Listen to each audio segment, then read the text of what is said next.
Hello and welcome to all. आज के इस वीडियो में हम एनसीईआरटी साइंस क्लास 7 के चैप्टर 2 न्यूट्रिशन इन एनिमल्स के बारे में जानेंगे। तो चलिए हम देखते हैं कि इसके बारे में इस चैप्टर में क्या क्या दिया गया है। Animals nutrition includes nutrient requirements, mode of intake of food and its utilisation in the body. Animals का जो न्यूट्रिशन है उसमें इंक्लूड होते हैं जितने भी न्यूट्रिएंट्स हमें ज़रूरत होती है वो, या फिर जो हम फूड इंटेक करते हैं, ग्रहण करते हैं, उसका क्या मोड है, वो हम फूड किस तरह ग्रहण करते हैं उसके बारे में, और फिर उस फूड को ग्रहण करके हम उसका किस तरह हमारा बॉडी जो है उस फूड को यूटिलाइज करता है उसके बारे में हमें एनिमल्स न्यूट्रिशन में पढ़ना है। The breakdown of complex components of food into simpler substances is called digestion। यानी जितने भी कॉम्प्लेक्स कंपोनेंट्स हैं हमारे भोजन के, जटिल घटक होते हैं हमारे भोजन के, उसको छोटे छोटे सिंपल सबस्टांसेस में ब्रेक डाउन करना यानी तोड़ना, इस प्रोसेस को ही क्या कहा जाता है? इसे ही हम डाइजेशन यानी पाचन कहते हैं। Different ways of intaking food. अब हम जो फूड लेते हैं, इंटेक करते हैं, उसके बहुत सारे वेज हैं, बहुत सारे तरीके हैं कि किस तरह जो इंसेक्ट्स हैं, जो बर्ड्स हैं, जितने भी ऑर्गेनिज्म हमारे इस अर्थ पे हैं, किस तरह वो अपने फूड को इंटेक करते हैं। तो चलिए हम उसके बारे में देखते हैं। बीज and humming birds suck the nectar of plants. जितने भी बीज होते हैं या हमिंग बर्ड्स, जो आपने देखा होगा सबसे छोटी चिड़िया कौन होती है, उसका नाम है हमिंग बर्ड। तो हमिंग बर्ड क्या करती है, और बीज या फिर बटरफ्लाई, ये सब क्या करते हैं, ये सब suck the nectar of plant यानी फूलों के, जो पौधों की जो फूल होती है उससे ये जूस को, उसके नेक्टर मीन्स होता है फूलों में, फलों में पाए जाने वाले जो जूस होते हैं उसे हम नेक्टर कहते हैं। तो वो सकिंग का प्रोसेस करती है और सक करके यानी उसे चूस कर अपना फूड प्राप्त करती है। Infants of human and many other animals feed on mother's milk. जितने भी ह्यूमन के इन्फेंट्स यानी शिशु होते हैं, बच्चे होते हैं, वो और बहुत सारे एनिमल्स जो है वो अपनी माँ के दूध को पीकर ही अपना फूड ग्रहण करते हैं, फूड प्राप्त करते हैं। Snakes like the python swallow the animals they prey upon. Snakes जो होते हैं जैसे कि पाइथन जो होता है वो अपना शिकार करता है और उस एक शिकार को एक बार में पूरा निगल जाता है। Some aquatic animals filter tiny food particles floating nearby and feed upon them। कुछ जो एक्वेटिक एनिमल्स यानी जो जलीय जानवर होते हैं, जो क्या करते हैं, किस तरह अपना भोजन प्राप्त करते हैं, तो जितने भी छोटे छोटे टाइनी फूड पार्टिकल्स होते हैं जो नदी तालाब में तैरते रहते हैं, वो उसे उसके पास जाकर उसे खा लेते हैं। Other ways of taking food is scraping, chewing, siphoning, capturing, sponging etc। यानी भोजन को ग्रहण करने के और दूसरे तरीके हैं, जिसे हम कहते हैं छीलना, चबाना, साइफनिंग और कैप्चर करना और स्पंजिंग। ये सारे फूड को ग्रहण करने के बहुत सारे तरीके हैं। ध्यान से सुनिए इस अमेजिंग फैक्ट के बारे में जिसके बारे में आपके बुक में बताया गया है। Starfish feeds on animals covered by hard shells of calcium carbonate. After opening the cell, the starfish pops out its stomach through its mouth to eat the soft animal inside the cell. The stomach then goes back into the body and the food is slowly digested। तो starfish में क्या होता है, starfish जो होती है वो calcium carbonate के हार्ड कवर वाले एनिमल्स को अपना फूड बनाती है यानी उसे ही खाती है, जिसका कवर जो है वो कैल्शियम कार्बोनेट का बना होता है। और जैसे ही उसके कवच को ये स्टारफिश खोलती है तो उसके कवच को खोलने के बाद अपने माउथ से अपने स्टमक को बाहर निकालती है और एनिमल्स के सॉफ्ट ऑर्गन को खाती है। और उसके बाद जब भोजन को खा लेती है तो उसके बाद उसका जो स्टमक होता है वो फिर उसके बॉडी के अंदर चला जाता है और धीरे धीरे उसके में डाइजेशन का प्रोसेस होने लगता है। The human digestive system consist of the alimentary canal and secretary glands. यानी हमारा जो ह्यूमन का डाइजेस्टिव सिस्टम होता है वो एलिमेंट्री कैनाल और उसके जो जितने भी सेक्रेटरी ग्लैंड्स है उससे मिलकर बना होता है। It consist of the buccal cavity, oesophagus, stomach, small intestine, large intestine, ending in rectum and anus. इसमें buccal cavity, oesophagus, stomach, small intestine, large intestine और इसका जो एंड होता है वो रेक्टम और एनस के थ्रू ये सारे जो प्रोसेस होते हैं वो हमें पिक्चर के थ्रू भी दिखाया गया है कि इसमें कौन कौन से ऑर्गन्स प्रेजेंट होते हैं। The main digestive glands which secrete digestive juices are the salivary glands, the liver and the pancreas. यानी जो ये हमारा बॉडी है उसमें जो सबसे मेन डाइजेस्टिव ग्लैंड्स होता है जो डाइजेस्टिव जूस सेक्रेट करता है वो है सैलिवरी ग्लैंड, लीवर और pancreas. The stomach wall and the wall of small intestine also secrete digestive juices. Stomach के जो बाल होते हैं यानी स्टमक का जो अंदर का दीवार होता है वो, और जो स्मॉल इंटेस्टाइन के वाल होते हैं, स्मॉल इंटेस्टाइन के जो दीवार होती है वो भी जूस को सेक्रेट करती है। और ये सारे जूसेस क्या कहलाते हैं? डाइजेस्टिव जूसेस कहलाते हैं, क्योंकि ये फूड को डाइजेस्ट करने में हेल्प करते हैं। The digestive juices convert complex substances of food into small और सिंपलर वंस। यानी ये जो डाइजेस्टिव जूसेस है ये हमारे जो भी फूड हम ग्रहण करते हैं उस फूड के जितने भी कॉम्प्लेक्स सब्सटेंसेस होते हैं उसको एकदम सिंपल में कन्वर्ट कर देता है, जिससे हमारा जो डाइजेशन है वो बहुत ईजिली हो पाता है। The process of taking food into the body is called ingestion. यानी भोजन को ग्रहण करने की प्रक्रिया को क्या कहा जाता है? इंजेशन कहा जाता है, यानी अंतर्ग्रहण इसे हिंदी में हम कहते हैं। We chew the food with the teeth and break it down mechanically into small pieces। यानी हम अपने दांतों की सहायता से अपने फूड को चबाते हैं और फिर उसे छोटे छोटे स्मॉल पीसेस में ब्रेक डाउन कर देते हैं। Our mouth has the salivary glands which secrete saliva। जैसा कि इस पिक्चर में भी देख रहे हैं कि हमें सैलिवरी ग्लैंड लिखा शो किया जा रहा है। तो सैलिवरी ग्लैंड जो होता है वो क्या सेक्रेट करता है? सलाइवा सेक्रेट करता है। और ये जो सलाइवा होते हैं वो हमारे भोजन जो भी हम खाते हैं उसे एकदम घोल करके छोटे छोटे स्मॉल पीसेस में मिलाकर इसे अच्छे से डाइजेस्ट करने में हेल्प करता है। The saliva breaks down the starch into sugar. ये जो सलाइवा होते हैं वो क्या करते हैं? स्टार्च को शुगर में कन्वर्ट कर देते हैं। जो भी हम स्टार्च फूड लेते हैं उसको ये शुगर में ब्रेक डाउन कर देते हैं। The tongue is a fleshy muscular organ attached at the back of the floor at the buccal cavity. यानी हमारे माउथ में जो टंग होता है वो मस्कुलर पार्ट होता है टंग जो है, और ये जो है वो हमारे बकल कैविटी के सबसे पीछे, जो हमारा बकल कैविटी का सबसे पिछले भाग से अटैच होता है ये टंग। और इसी टंग के कारण भी हम इजीली फूड को खा सकते हैं और फूड को हम इजीली इनटेक कर पाते हैं। हमारे लाइफ पीरियड में 2 बार दांत निकलती है, एक होता है परमानेंट टीथ, एक होता है टेम्पररी टीथ। टेम्पररी टीथ को हम मिल्क टीथ भी कहते हैं। ये टीथ जो है वो 6 महीने से हमारे मसूड़ों में निकलना शुरू हो जाते हैं और लगभग 6 से 8 साल तक ये जो टेम्पररी टीथ होता है वो टूटने लगते हैं। उसके बाद इसको रिप्लेस करके हमारे माउथ में परमानेंट टीथ आ जाते हैं। तो इस तरह हमारे लाइफ पीरियड में 2 तरह के टीथ आते हैं। हमारे माउथ में 4 टाइप्स के टीथ प्रेजेंट होते हैं, इंसिजर, कनाइन, प्रीमोलर और मोलर। अगर आप टीथ के बारे में डीपली जानना चाहते हैं तो मैंने उसका लिंक डिस्क्रिप्शन बॉक्स में दे दिया है, आप जाकर उस वीडियो को देख लीजिएगा। जैसा कि हम जानते हैं हमारा टंग फ्लेशी मस्कुलर ऑर्गन है और ये जो टंग होते हैं उस पर बहुत सारे टेस्ट बर्ड्स प्रेजेंट होते हैं जो हमें टेस्ट का पता लगाने में हेल्प करते हैं और हमारी डाइजेशन में भी हेल्प करते हैं। टंग से रिलेटेड भी वीडियो के लिंक मैं आपको इस डिस्क्रिप्शन बॉक्स में दे देती हूँ, आप उसे भी जाकर देख सकते हैं और टंग के बारे में बहुत सारी जानकारियाँ प्राप्त कर सकते हैं। चलिए अब हम समझते हैं टूथ डीके यानी हमारे दांतों का क्षय किस तरह होता है उसके बारे में हम जानते हैं। Normally bacteria are present in our mouth but they are not harmful to us. सामान्यतः बैक्टीरिया जो होते हैं वो हमारे माउथ में प्रेजेंट होती है लेकिन उनसे हमें कोई हानि नहीं पहुंचती है। However if we do not clean our teeth and mouth after eating many harmful bacteria also begin to live and grow in it. फिर भी अगर हम अपने दांतों को साफ़ नहीं करते हैं, अपने माउथ को क्लियर नहीं करते हैं जब भी हम खाते हैं उसके बाद, तो उसमें हमारे माउथ में बहुत सारे हार्मफुल बैक्टीरिया धीरे धीरे ग्रो करना और उसमें रहना शुरू कर देंगे। These bacteria break down the sugars present from the leftover food and release acids।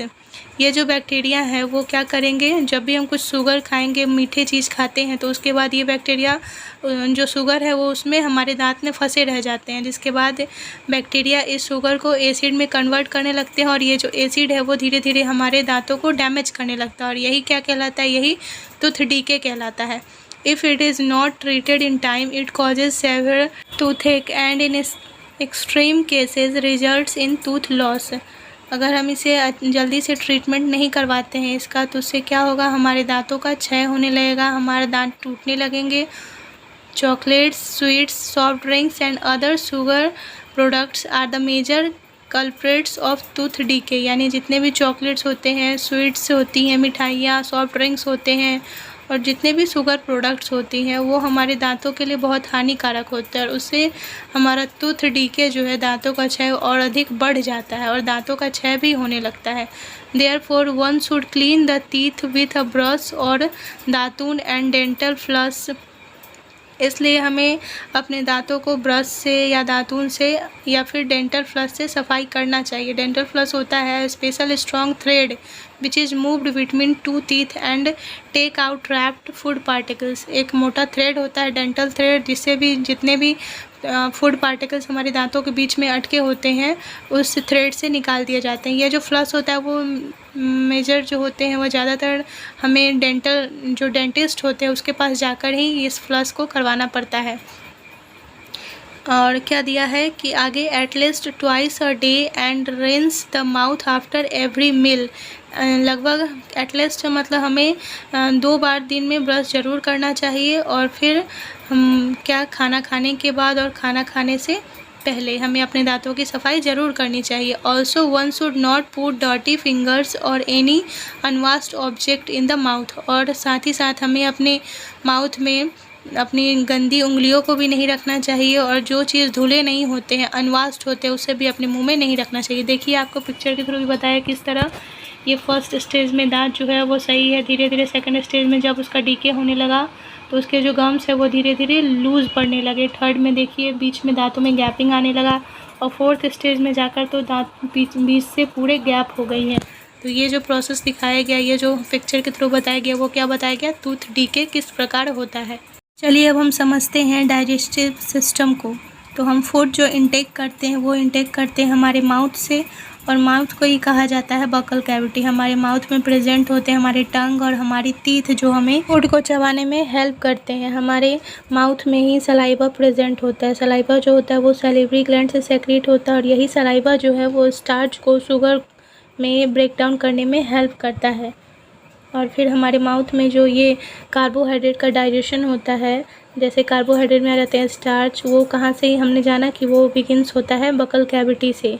और जो प्रोटीन्स होते हैं उस प्रोटीन्स का डाइजेशन होता है हमारे स्टमक से। और जितने भी बाइल सेक्रीट होते हैं हमारे डाइजेशन में, वो बाइल कहाँ से सेक्रीट होता है, बाइल सेक्रीट होता है लीवर से। तो इस तरह हमें पता चला कि ये सारे जूसेस जो है कहाँ कहाँ से सेक्रीट होते हैं। अब चलिए हम इसके बारे में थोड़ा डिस्क्राइब से जान लेते हैं। तो सबसे पहले हम जानते हैं स्टमक के बारे में। हमारा जो स्टमक होता है वो थिक वाल्ड बैग होता है, यानी उसकी जो वाल होती है, दीवार होती है, वो बहुत मोटी होती है, बिल्कुल बैग जैसी दिखती है। और इसका जो शेप होता है वो फ्लैट होता है, जे शेप का दिखता है। आप देख ही रहे हैं कि ये स्टमक किस शेप का दिख रहा है, जे शेप का दिख रहा है। और it is the widest part of the alimentary canal. ये हमारे एलिमेंट्री कैनाल का सबसे चौड़ा पार्ट होता है। Stomach receives food from the food pipe at one end and open it into the small intestine at the other. Stomach क्या करता है, जितने भी फूड पाइप से जो फूड आते हैं उसे रिसीव करता है, फिर उसे दूसरे पार्ट में ले जाने में भी हेल्प करता है। The inner lining of the stomach secretes mucus, hydrochloric acid and digestive juices. यानी जो स्टमक है उसके जो इनर लाइन्स होते हैं वो म्यूकस, हाइड्रोक्लोरिक एसिड और डाइजेस्टिव जूस को सेक्रेट करते हैं। म्यूकस क्या करता है, तो mucus protect the lining of the stomach. Mucus जो होता है वो स्टमक की जो लाइनिंग होती है उसको प्रोटेक्ट करने का काम करता है। The acid kills many bacteria that inter along with the food. और जो एसिड होते हैं, हाइड्रोक्लोरिक एसिड जो हमारे स्टमक में प्रेजेंट होते हैं, वो एसिड हमारे जितने भी फूड के साथ बैक्टीरिया आ जाते हैं उस बैक्टीरिया को मारने का काम करता है यह hydrochloric acid. The digestive juices break down the proteins into the simpler substances. और जो डाइजेस्टिव जूस होता है हमारे स्टमक में वो हमारे फूड पार्टिकल्स के साथ साथ आने वाले जो प्रोटीन्स होते हैं उस प्रोटीन्स को एकदम सिंपल सबस्टांसेस के फॉर्म में तोड़ने का काम करता है। तो अगर आपसे पूछा जाएगा कि प्रोटीन को सिंपलर सबस्टांसेस में ब्रेक डाउन करने का काम कौन करता है, तो वो है हमारा stomach. The small intestine is highly coiled and is about 7.5 metre long. अब स्टमक के नीचे आता है हमारा स्मॉल इंटेस्टाइन। तो स्मॉल इंटेस्टाइन जो होता है वो 7.5 मीटर लंबा होता है। अब देखिए हम जानते हैं लीवर के बारे में। जैसा कि आप पिक्चर में देख रहे हैं, लीवर स्टमक के जस्ट बगल वाला क्या है, लीवर। तो लीवर जो होता है, the liver is a reddish brown gland. Liver जो है वो किस कलर का होता है, रेडिश ब्राउन ग्लैंड है। यह लीवर एक क्या है, ग्लैंड है, जो कि situated in the upper part of the abdomen on the right side. हमारे एब्डोमेन के अपर पार्ट में राइट साइड में प्रेजेंट होता है। Liver is the largest gland in the body. Liver हमारे बॉडी का सबसे बड़ा ग्लैंड है। अगर आपसे पूछा जाएगा कि what is the largest gland of our body, तो आप बताइएगा कि liver is the largest gland of our body. Its secrete bile juice, यानी लीवर जो है वो कौन सा जूस सेक्रेट करता है, लीवर सेक्रेट करता है बाइल जूस।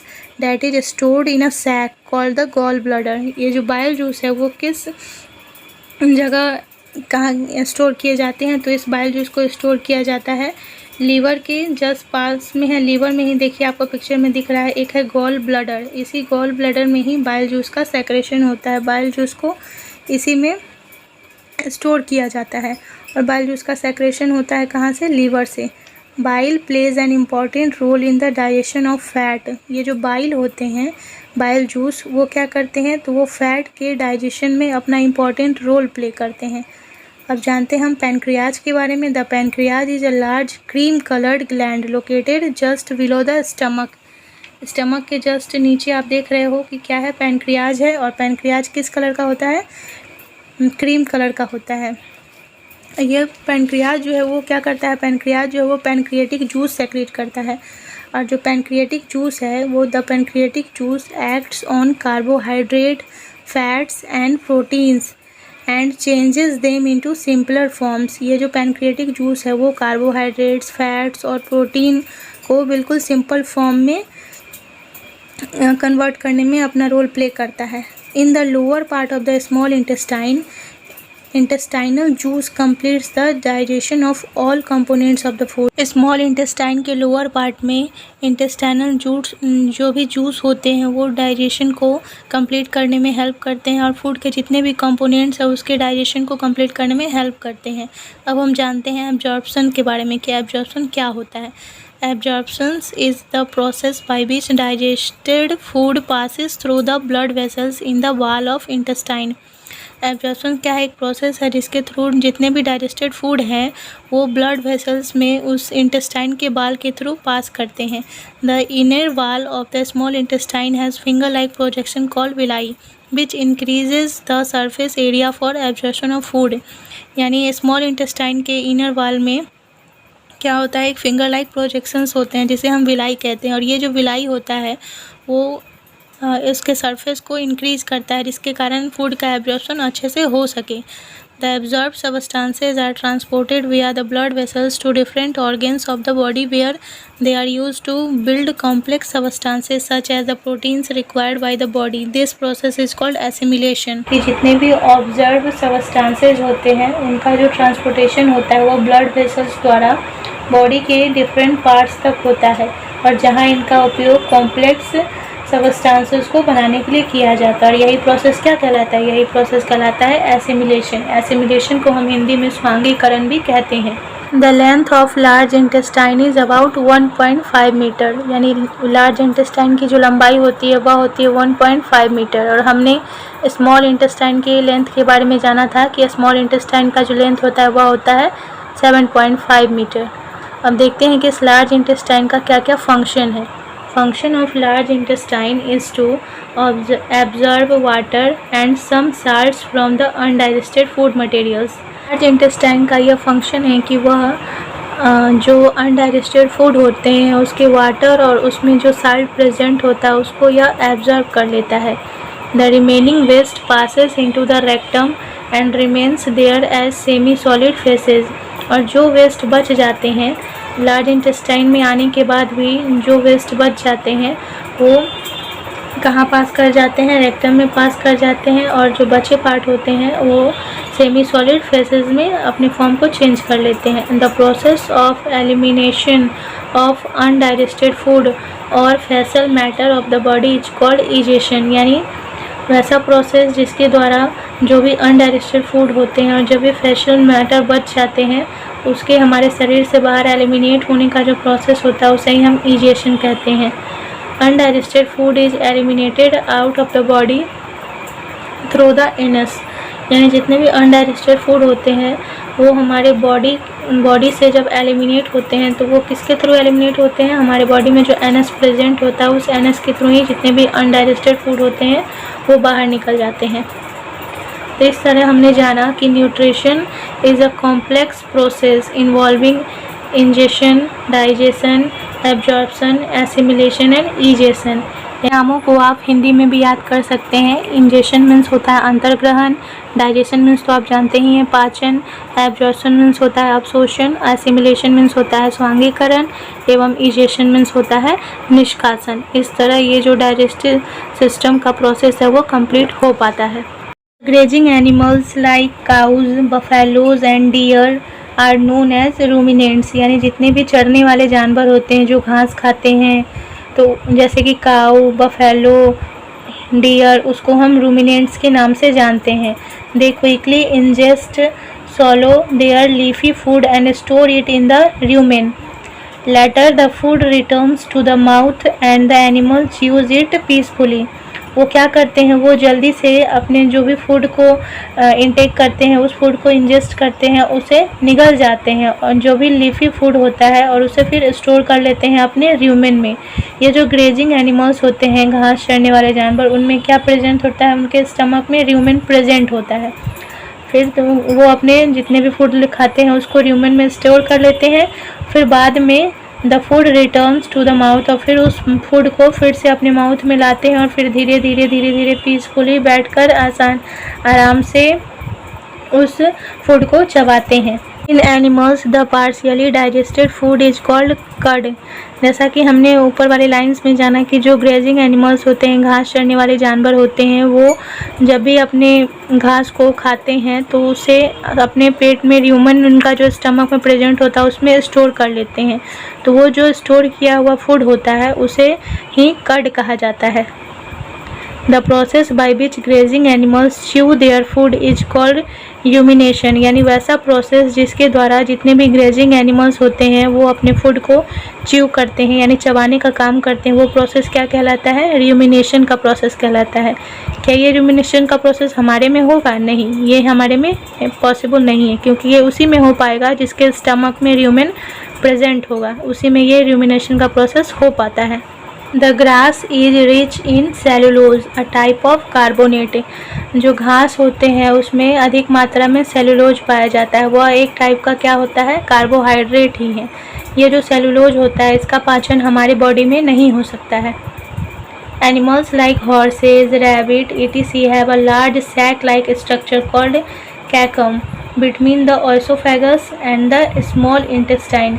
एनिमल्स जो हॉर्स, रैबिट, इन सबों में एक लार्ज सैक लाइक स्ट्रक्चर होता है जिसे हम कैकम कहते हैं। वो कहाँ प्रेजेंट होता है, तो between the oesophagus and small intestine के बीच में ये कैकम प्रेजेंट होता है। The cellulose of the food are digested here by the action of certain bacteria. तो इनमें हॉर्स में, रैबिट में जो फूड का डाइजेशन होता है, यानी जो सेलुलोज का डाइजेशन होता है, वो इसमें कुछ सर्टेन बैक्टीरिया प्रेजेंट होते हैं जिसके कारण ही इनमें ये फूड का डाइजेशन हो पाता है। Amoeba ingest its food with the help of its false feet और pseudopodia. The food is digested in the food vacuole. Amoeba जो है वो अपने फूड को इंजेस्ट कर पाता है, उसमें प्रेजेंट होता है एक फॉल्स फीट प्रेजेंट होता है जिसे हम स्यूडोपोडिया कहते हैं। इसी स्यूडोपोडिया की हेल्प से अमीबा अपने फूड को इंजेस्ट कर पाता है। The food is digested in the food vacuole, और इसके फूड का जो डाइजेशन होता है वो फूड वैक्यूल में होता है। आई होप आपको इस वीडियो से बहुत सारी जानकारी मिली होगी। आप मेरे वीडियो को लाइक, शेयर और मेरे चैनल को सब्सक्राइब करना मत भूलिएगा। Thank you.